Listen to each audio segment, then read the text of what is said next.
রাধে রাধে। আমাদের মধ্যে অনেকেই রয়েছেন যারা অভিশাপকে বিশ্বাস করেন, আবার অনেকে করেন না। কিন্তু এরকম অনেক অভিশাপ রয়েছে যেগুলো কিন্তু আজকের দিনেও আমাদের মধ্যে থেকে গেছে। এইরকমই এক অভিশাপের গল্প আমি আজকে আপনাদেরকে শোনাবো। আজকের গল্পের নাম অভিশপ্ত বাগান বাড়ি। আজকের গল্পে যিনি জমিদার, ওনার নাম হচ্ছেন লক্ষ্মীকান্ত। লক্ষ্মীকান্তর শারীরিক অসুস্থতার কারণে উনি তার জমিদারির পুরো দায়িত্বটা দিয়ে দিয়েছিলেন ওনার বড় ছেলে কৃষ্ণকান্তের ওপরে। হ্যাঁ, খুব কম বয়সে কৃষ্ণকান্ত তার বাবার জমিদারি সামলানোর দায়িত্বটা পেয়ে গেছিলেন। যে বয়সে ছেলেরা প্রায় শিখছে, মানে কিভাবে জমিদারি সামলাতে হয়, কিভাবে দায়িত্ব নিতে হয়, যখন এই সমস্ত জিনিস শেখার বয়স, সেই সময়তেই কৃষ্ণকান্তর উপরে চলে এসেছিল জমিদারি সামলানোর দায়িত্ব। না, জমিদারি সামলানো এতটাও সহজ ব্যাপার না। জমিদারির কাজকর্ম করতে করতে একদিন কৃষ্ণকান্তের মাথায় আসে, যদি নিজের কিছু কর্মচারীদের নিয়ে শিকারে যাওয়া যায় তাহলে কেমন হয়। উনি ওনার মনের ইচ্ছা বেশ কয়েকজন কর্মচারীকে জানান আর বলেন, কাল সকাল দিক করে আমরা বেরোবো জঙ্গলের দিকে শিকার করতে। পরের দিন সকালবেলায় কৃষ্ণকান্ত ও তার সঙ্গীরা যখন শিকারের দিকে যায়, বেশ কিছুটা পথ এগিয়ে যাওয়ার পরে কৃষ্ণকান্ত নজর পড়ে এক মহিলার দিকে। সেই মহিলা তার নিজের বাড়ির বাগানের কাজ করছিলেন, খুব যত্ন করছিলেন তার নিজের বাগানের ফুলগুলোকে। জমিদার মঞ্জুরিকে বলে ওঠে, আমার বাড়ির বাগানটাও এরকম সাজিয়ে দিতে পারিস তো? আমি পারিশ্রমিক দেব তোকে, যা বলবি সেটাই পাবি, কিন্তু আমার বাড়ির বাগানটাও এরকম চারিদিকে সুন্দর ফুল দিয়ে তোকে সাজিয়ে দিতে হবে। মঞ্জুরি শুনে বলে, আজ্ঞে বাবু, আমি নিশ্চয়ই যাব। আমি গিয়ে আপনার বাগানটা সুন্দর করে সাজিয়ে দিয়ে আসব। সেদিন সন্ধ্যাবেলায় মঞ্জুরির স্বামী ঘরে ফেরা মাত্রই মঞ্জুরি বলে, হ্যাঁ গো, এবার আর আমাদের সংসারে না কোনো টানা হিচড়ে থাকবে না, খুব বেশি দুঃখ কষ্ট আর থাকবে না আমাদের। মঞ্জুরির স্বামী জিজ্ঞাসা করে, কেন রে, কি হলো এরকম চমৎকার? মঞ্জুরি বলে যে আজকে জমিদার বাবু আমার বাগানের কাজকর্ম দেখে খুব প্রশংসা করেছে, সাথে বলেছেন ওনার বাড়ির বাগানটাও যদি আমি গিয়ে সাজিয়ে দিই এরকম সুন্দর সুন্দর রঙিন ফুল দিয়ে, তার জন্য উনি পারিশ্রমিক দেবে। চিন্তা করো তো, এরকম যদি আমি কাজটা করি তাহলে আমাদের সংসারে কিন্তু আর টানাটানি থাকবে না। মা লক্ষ্মীর কৃপায় আমাদের ঘরে দুমুঠো দুবেলা আমরা খেয়ে বাঁচতে পারবো। সেদিন সন্ধ্যাবেলায় মঞ্জুরির সব কথা শুনে মঞ্জুরির স্বামী মঞ্জুরিকে একটাই কথা বলেছিল, দেখ মঞ্জুরি, জমিদার বলে কথা, যদি ভালো হয় তাহলে ভালো, আর যদি জমিদারের মন রক্ষা না করতে পেরেছিস তাহলে কিন্তু আমরা ডুবে মরব। মঞ্জুরির স্বামীর ওই কথা শুনে মঞ্জুরি বলে, মরুক আমার শত্রুরা, আমরা কেন মরতে যাব?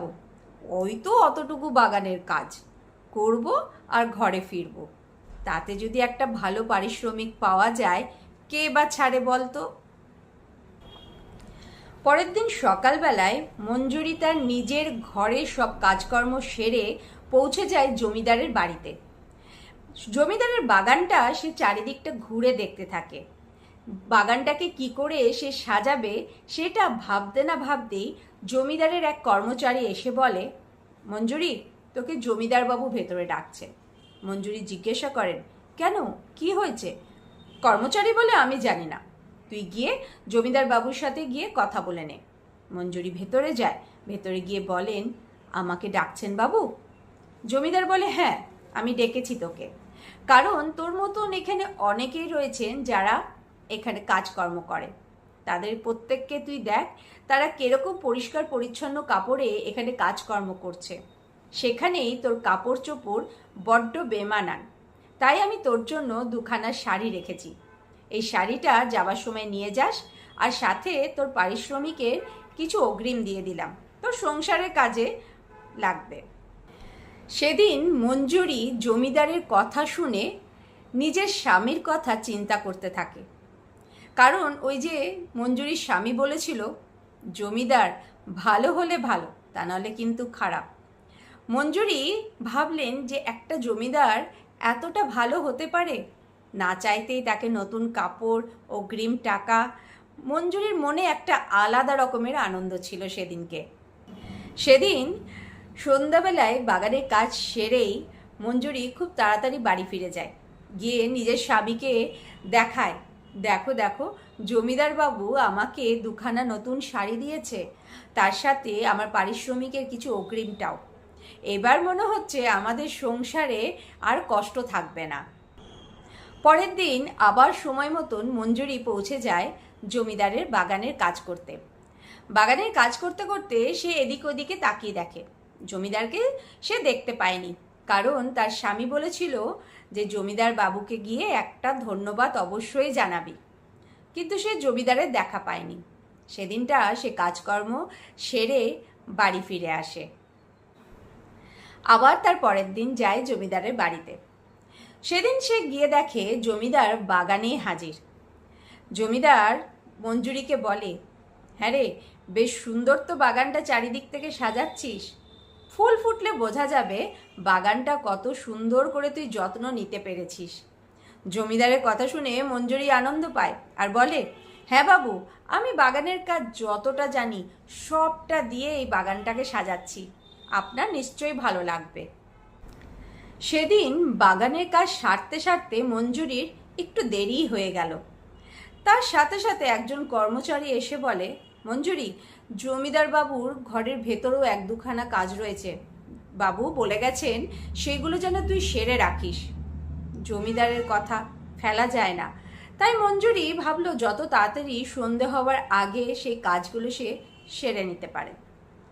ঘরের ভেতরের কাজগুলো সারতে সারতে চারিদিকটা বেশ অন্ধকার হয়ে গেল।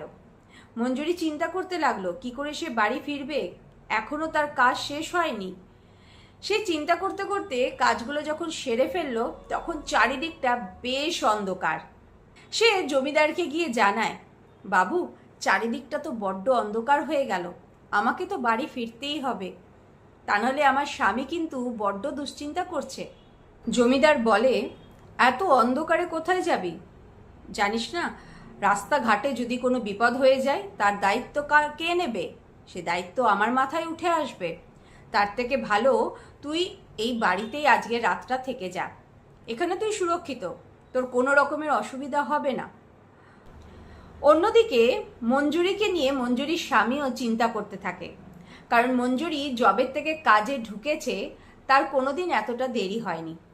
মঞ্জুরির স্বামী অল্প অল্প করে এগোতে থাকে। রাস্তায় মঞ্জুরির সাথে দেখা হলে তাকে নিয়ে বাড়ি ফিরবে। এই করতে করতে মঞ্জুরির স্বামী পৌঁছে যায় সেই জমিদারের বাড়িতে। গেটের সামনে গিয়ে দাঁড়িয়ে এদিক ওদিক তাকাতে থাকে।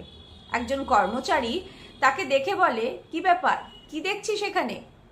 মঞ্জুরির স্বামী জানায়, ওই যে বাগানে যে মেয়েটি কাজ করে না, ওইটা আমারই বউ, আমি ওর স্বামী। অনেক রাত হয়ে গেল, চারিদিকটা অন্ধকার হয়ে গেছে তো, তাই ওকে নিতে এলাম। কর্মচারী বলেন, মঞ্জুরি তো কখন ঘর চলে গেছে, মঞ্জুরি তো এখানে নেই। কর্মচারীর কথা শুনে মঞ্জুরির স্বামী খুব ভয় পেয়ে যায়। চারিদিকটা এতটা অন্ধকার, মঞ্জুরি একা একা ঘরে পৌঁছতে পারবে তো? মঞ্জুরি না চাইতেও মঞ্জুরিকে সেদিনকে সেই রাতটা ওই বাড়িতেই কাটাতে হয়েছিল। একদিন সকালবেলায় মঞ্জুরি হন্তদন্ত হয়ে উঠে সে ভাবে যে যত তাড়াতাড়ি আজকে আমি বাগানের কাজকর্ম সব সেরে দিয়ে ঘরে ফিরতে পারি। সেই জন্য সে ঘুম থেকে উঠে এদিক ওদিকে না তাকিয়ে আগেই বাগানের কাজে দৌড়ে নেমে পড়ে। বাগানের কাজ করতে করতে সে প্রায় বাগানের কাজ সেরে ফেলেই জমিদার বাবুকে গিয়ে বলে, বাবু, আমার কাজ প্রায় শেষ, আমি এবার বাড়ি যাই, কালকের থেকে তো মনে করুন আমি আর বাড়ি ফিরিনি, ঘরে সবাই খুব দুশ্চিন্তা করছে। জমিদার বলে, হ্যাঁ যা, ঘরে ফিরে যা, ঘরে তো ফিরতেই হবে। মঞ্জুরি সে সময় জমিদার বাবুকে একটা প্রণাম করে বাড়ির থেকে বেরিয়ে আসে। সারাটা রাত কেটেছিল মঞ্জুরি সে দুশ্চিন্তার মধ্যে, তার স্বামী আর সন্তান কিভাবে তাকে ছাড়া রাতটা পার করছে। অত্যাধিক কেঁদেছিল সে সারাটা রাত। সকালবেলা উঠে নিজেকে পরিষ্কারও করতে সে পারেনি। আগেই সে বাগানের কাজকর্ম সেরেছে, কারণ একটাই, কত তাড়াতাড়ি সে বাড়ি ফিরতে পারে। তার ওই উস্কো ফুস্কো চুল, সারা রাত জাগা চোখ দেখে মঞ্জুরি যখন রাস্তা দিয়ে হাঁটছিল, তখন পুকুর ধারের কিছু মহিলা তাকে বলে, কিরে, জমিদার বাবুর বাগান বাড়িতে সারাটা রাত কাটিয়ে এলি, কিরকম লাগলো? কথাটা শুনে মঞ্জুরি একদম অস্থির হয়ে পড়েছিল। বাগান বাড়ি মানে? আমি তো জমিদার বাবুর বাড়িতে যাই কাজ করতে। পুকুর পাড়ের মহিলারা সবাই হেসে উঠল, বলল, হ্যাঁ রে, সবই তো জানি আমরা, ডুবে ডুবে আর কতদিন জল খাবি। এই কথাটা মঞ্জুরিকে খুব অস্থির করে দিল। কেন পুকুর পাড়ের মহিলারা তাকে এরকম করে কথাবার্তা বলছে? মঞ্জুরি সে সময় তাদের দিকে অবাক হয়ে তাকিয়ে থাকে, ভাবে এ কি বলছে এরা। মহিলাগুলো বলে, কি ব্যাপার, জমিদার বাবু কি সারাটা রাত ঘুমাতে দেয়নি নাকি? কি হয়েছে, এইরকম তোর চেহারা, চোখ মুখ লাগছে কেন? কথাগুলো শুনে মঞ্জুরির দু চোখ দিয়ে জল বেরোতে লাগে। সে দৌড়ে বাড়ি ফিরতে চায়। এবার বাড়ি ফিরে এসে সে তার স্বামীকে জড়িয়ে ধরে হাউমাউ করে কেঁদে ওঠে। বলে, কাজ করতে করতে অনেকটা দেরি হয়ে গেছিল, আমি ফিরে আসতে চাইছিলাম, জমিদার বাবু বারণ করলেন, বললেন রাস্তাঘাটে যদি কোনো বিপদ হয় তার দায়িত্ব কে নেবে? তখন তার স্বামী বলে, আমি তো তোকে নিতে গেছিলাম, তারা তো বলল তুই বেরিয়ে গেছিস ওখান থেকে।